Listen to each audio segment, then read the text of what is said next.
روایت کرتے ہیں، حدیث نمبر صحیح بخاری کا 1395 ہے کہ نبی کریم علیہ السلام نے حضرت معاذ رضی اللہ تعالیٰ عنہ کو جب یمن کی طرف بھیجا تو سرکار علیہ السلام نے ان کو یہ تعلیم فرمائی کہ وہ اہل یمن کو اللہ کی عبادت کی دعوت دے،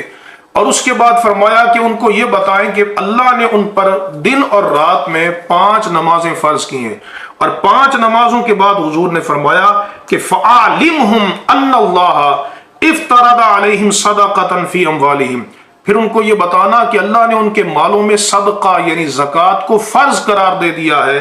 تُؤْخَذُ مِنْ أَغْنِيَائِهِمْ وَتُرَدُّ إِلَىٰ فُقَرَائِهِمْ، جو ان کے مالداروں سے لیا جائے گا اور ان کے فقیروں پہ واپس پلٹا دیا جائے گا، خرچ کیا جائے گا۔ تو سرکار دو عالم علیہ السلام نے اس کو فرض قرار دیا،